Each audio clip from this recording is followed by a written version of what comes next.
Bismillahirrahmanirrahim. Assalamualaikum warahmatullahi wabarakatuh.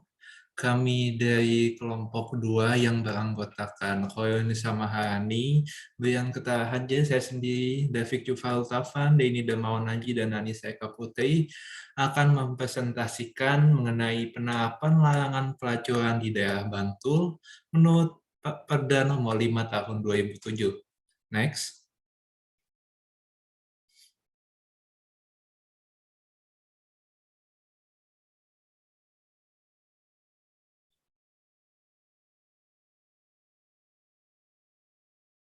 Jadi mengenai latar belakangnya atas diangkatnya judul tersebut yaitu terdapat suatu perda syariah yang biasanya digunakan oleh publik untuk menyebut regulasi daerah yang bernuansa Islam atau terinspirasi oleh syariat Islam.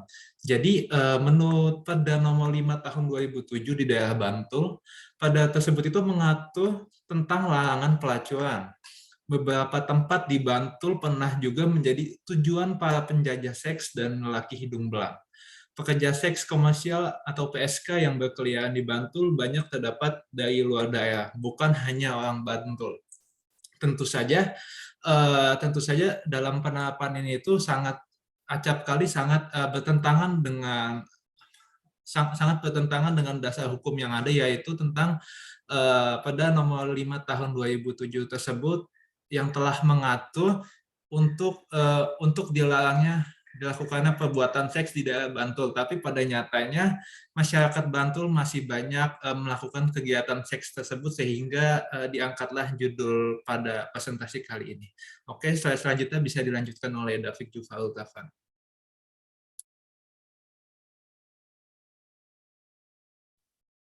Ya, baik. Terima kasih Saudara Brian sudah sedikit memaparkan atau menjelaskan mengenai latar belakang terjadinya kasus pelacuran di Kota Bantul.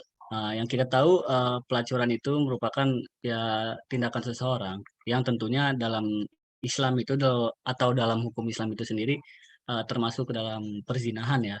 Nah, perzinahan itu dalam agama Islam itu sendiri itu merupakan suatu perbuatan yang sangat diharamkan seperti itu. Nah, melihat dari latar belakang yang sudah dijelaskan tadi, timbul beberapa pertanyaan yang mungkin kita angkat. Nah, itu yang pertama itu pertanyaannya, bagaimana kaitannya Perda Nomor 5 Tahun 2007 mengenai pelacuran dengan hukum taklifi? Nah, hukum taklifi itu suatu hukum yang mungkin mengatur atau memerintahkan seseorang yang tentunya beragama Islam untuk meninggalkan atau ya, intinya meninggalkan yang mungkin dilarang dalam agama Islam itu sendiri, seperti itu. Nah, yang kedua itu pertanyaannya Perda Nomor 5 Tahun 2007 termasuk ke dalam tujuan hukum Islam yang mana nih kira-kira? Nah, tujuan hukum Islam itu sendiri biasa dikenal dengan makosid syariah. Nah, makosid syariah itu merupakan tujuan hukum Islam itu sendiri yang terdiri dari 5. Nah, yaitu yang pertama agama, yang kedua itu jiwa, yang ketiga itu keturunan, yang keempat itu akal, yang terakhir itu ada kalau tidak salah harta benda. Nah, seperti itu. Nah, pertanyaan yang ketiga itu apa sajakah asas-asas hukum Islam yang terdapat dalam perda tersebut? Nah, asas-asas hukum Islam yang saya ketahui itu terdapat 3. Yang pertama itu asas umum, yang kedua itu asas dalam lapangan hukum pidana, yang ketiga asas dalam lapangan hukum perdata. Nah, mungkin yang akan kita lebih fokuskan di sini itu dari asas umumnya. Nah, asas umumnya itu meliputi dari asas keadilan, yang kedua itu asas kepastian hukum, dan yang ketiga itu asas kemanfaatan, seperti itu. Nah, pertanyaan yang terakhir yang kita ambil dari latar belakang itu, yaitu bagaimana contoh kasus yang pernah terjadi di Kabupaten Bantul dan diselesaikan dengan Perda Nomor 5 Tahun 2007. Nah, seperti yang kita tahu, kasus pelacuran di Kabupaten Bantul itu sudah sering terjadi. Jadi, mungkin kita bisa mencari kasus-kasus tersebut atau bahkan informasi yang terkait di situs ataupun di internet seperti itu. Dan tentunya hukuman dan sanksi yang diberikan kepada si pelaku tidak boleh main hakim sendiri kita, seperti itu. Melainkan harus sesuai dengan Perda yang ada pada Nomor 5 Tahun 2007, seperti itu. Mungkin kurang lebihnya itu saja yang saya dapat paparkan dalam rumusan masalah ini. Selanjutnya bisa dilanjutkan oleh Hara. Terima kasih.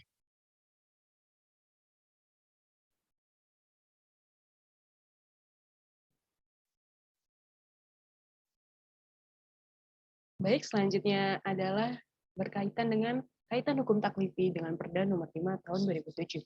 Secara pengertian sendiri nih, hukum taklifi ini dapat dijelaskan secara bahasa dan juga istilah. Nah, taklifi secara bahasa berasal dari kata kalafa yukhalifu taklif, yang artinya beban. Secara istilah, hukum taklifi adalah hukum yang menghendaki mukallaf untuk mengerjakan atau memilih antara mengerjakan atau meninggalkannya. Next.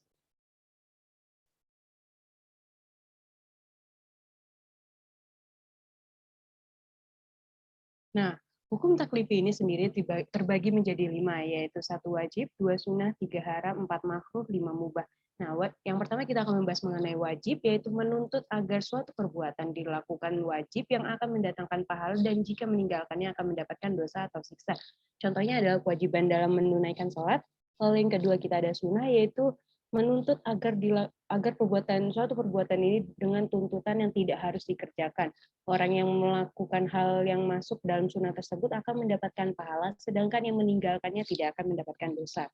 Lalu yang ketiga ada haram, yaitu menuntut agar suatu perbuatan ditinggalkan dengan tuntutan yang tegas, atau orang yang melakukan hal yang haram akan mendapatkan dosa atau siksa yang meninggalkannya akan mendapatkan pahala. Lalu yang keempat ada makruh, yaitu menuntut agar meninggalkan suatu perbuatan dengan tuntutan yang tidak tegas agar ditinggalkan. Orang yang melaksanakannya tidak mendapatkan dosa, sedangkan orang yang meninggalkannya akan mendapatkan pahala. Lalu yang kelima sendiri ada mubah, yaitu mengandung hak atau pilihan orang mukallaf antara mengerjakannya dan meninggalkannya. Orang yang melaksanakannya maupun yang meninggalkannya tidak mendapatkan pahala ataupun dosa. Mengenai hal tersebut, Perda Nomor 5 Tahun 2007 mengenai pelacuran di Kabupaten Bantul merupakan hal yang masuk ke dalam hukum taklifi wajib. Dikatakan wajib karena perda ini sangat menuntut untuk masyarakat Bantul agar menjauhi pelacuran karena pelacuran sendiri ini termasuk dalam kategori perzinahan. Nah, sehingga pelacuran atau perzinahan sendiri termasuk ke kategori yang haram dilakukan dikarenakan perzinahan sendiri merupakan hal yang sangat dilarang dan dibenci oleh Allah Subhanahu wa taala sehingga dicap Allah sebagai perbuatan yang keji. Lalu haram yang dimaksud adalah sesuatu yang kegiatan yang tidak boleh dilakukan oleh siapa saja yang nantinya akan mendapatkan dosa yang sangat besar. Lalu, jadi siapa saja yang melakukan hal perzinahan tersebut akan mendapatkan dosa besar serta hukuman serta resiko dari perbuatan tersebut. Bahkan dalam kehidupan bersosialnya orang yang telah melakukan perzinahan akan mendapatkan sanksi sosial dari lingkungan pemasyarakatnya. Nah, untuk itu adanya Perda Nomor 5 Tahun 2007 ini di Kabupaten Bantul tersebut yang sangat mewajibkan para masyarakatnya untuk menghindari pelacuran dan mengharapkan masyarakatnya untuk menaati peraturan serta membantu diri sendiri dan mendapatkan pahala dan menjauhi perzinahan. Baik, selanjutnya akan dilanjutkan oleh Anissa Eka Putri. Terima kasih Saudari Hara atas waktunya.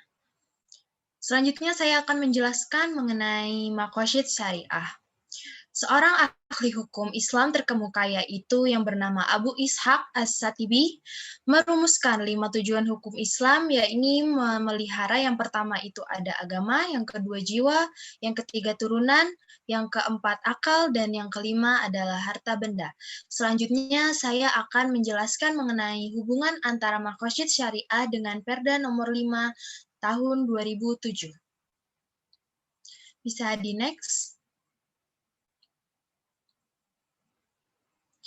Dalam Perda Nomor 5 Tahun 2007 mengenai pelacuran di Kabupaten Bantul mempunyai hubungan dengan Maqasid Syariah, yaitu dengan adanya memelihara agama, dikarenakan sebuah pelacuran mempunyai pertentangan dengan norma agama. Maka dari itu, perda tersebut terbentuk supaya dapat menciptakan masyarakat yang patuh terhadap norma agama dan mempunyai kehidupan yang baik.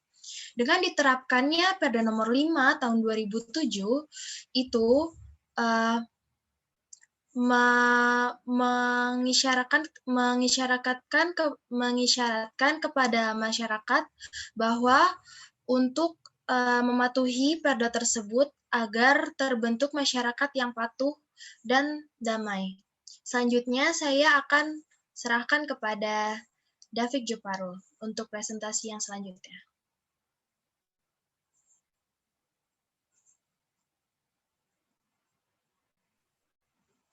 Ya, terima kasih Mbak Anissa atas kesempatan yang sudah diberikan. Ya, seperti yang sudah disebutkan tadi dalam permasalahan atau rumusan masalah yang saya sudah jelaskan tadi, Nah, itu terdapat pertanyaan mengenai asas-asas hukum Islam. Nah, asas-asas hukum Islam yang kali ini dibahas atau difokuskan itu dari bagian asas umumnya yang meliputi asas keadilan, asas kepastian hukum, dan asas kemanfaatan. Nah, asas keadilan itu sendiri apa sih? Nah, asas keadilan itu merupakan apa ya? Asas yang mungkin paling penting dalam hukum Islam itu.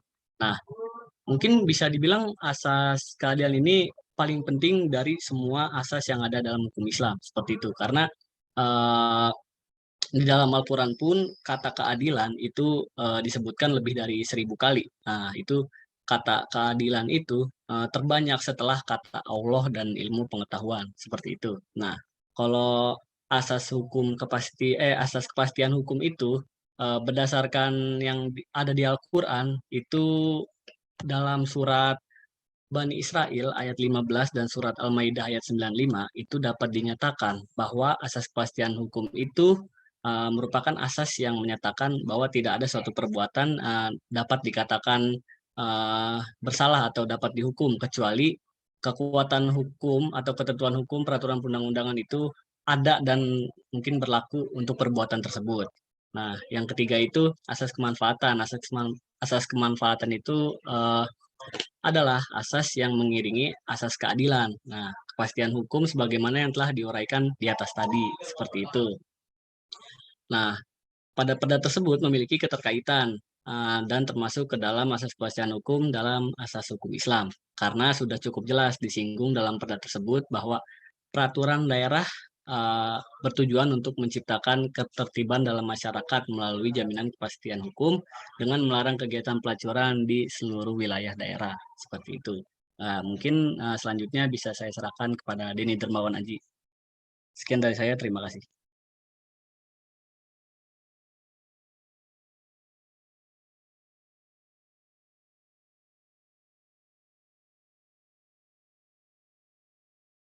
Baik, masuk kepada kasus di Kabupaten Bantul dengan Perda nomor 5 tahun 2007.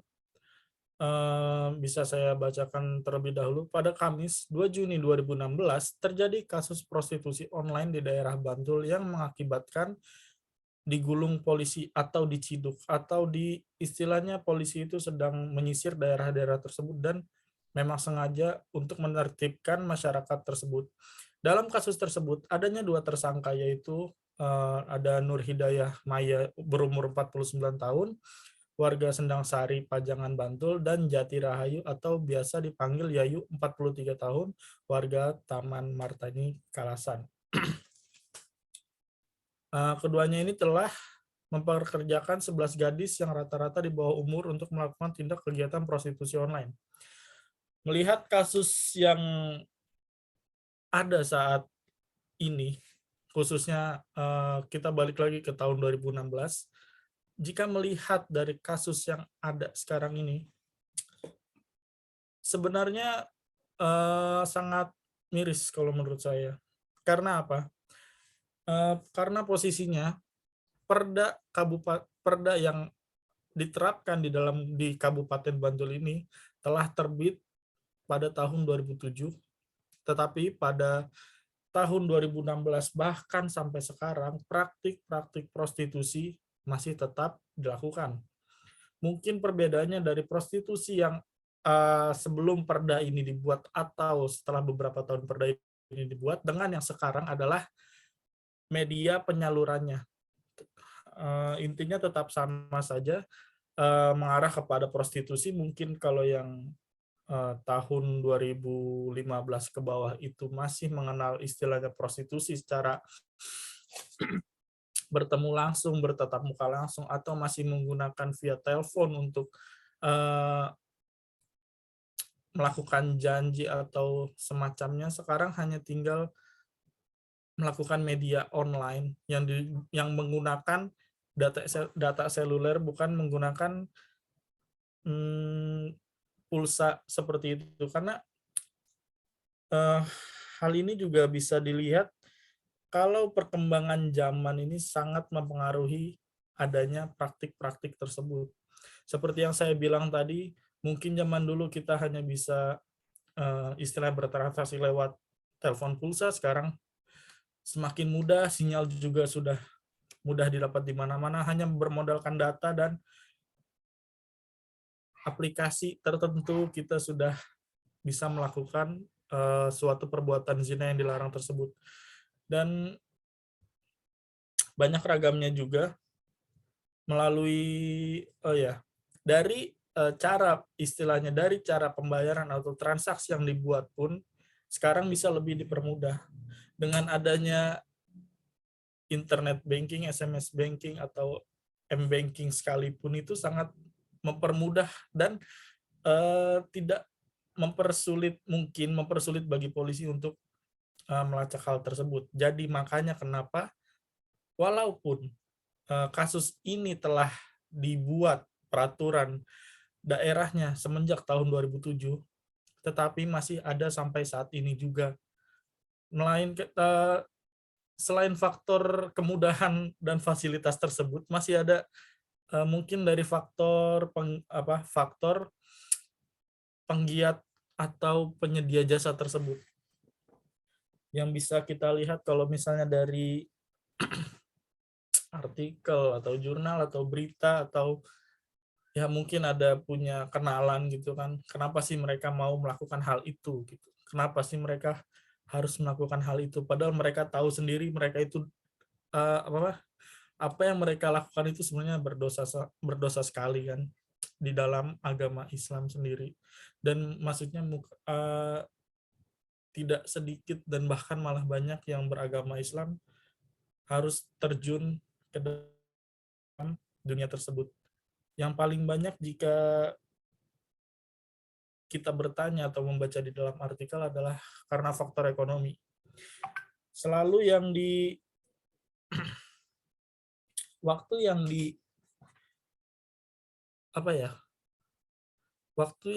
kalau kita bertanya kenapa sih mereka melakukan hal itu, berarti pasti kebanyakan dari mereka hanya untuk susu anak, dan susu anak. Karena kebanyakan dari mereka adalah wanita muda yang tidak sengaja mempunyai anak atau tidak siap, yang belum siap mempunyai anak atau yang bahkan ditinggal oleh suaminya tersebut. Jadi mereka terpaksa melakukan hal itu. Yang kami harap dari kelompok kami juga semoga pemerintah tidak hanya mengeluarkan perda-perda yang mengatur tentang hal itu, tetapi juga menawarkan solusi-solusi yang ada agar dunia prostitusi itu bisa berkurang dan masyarakat semakin sadar. Sekian penjelasan dari berita yang telah disajikan, mungkin bisa dilanjut.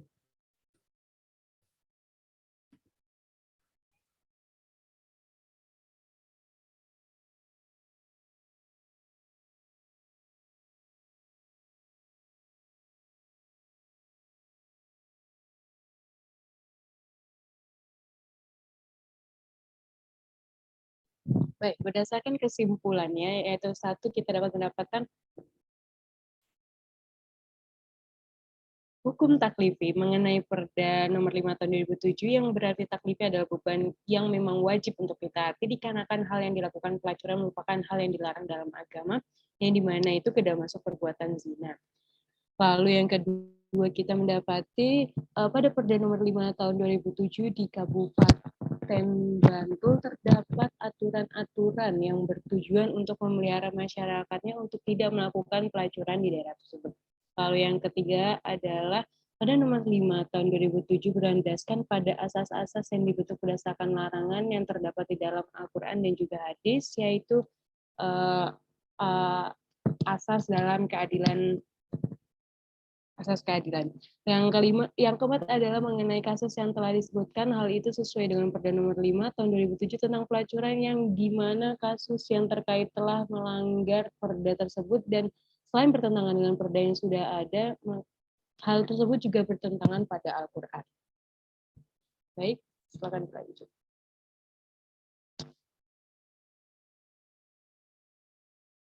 Ya, baik. Sekian presentasi yang dapat kami sampaikan. Kurang lebihnya mohon maaf. Wassalamualaikum warahmatullahi wabarakatuh.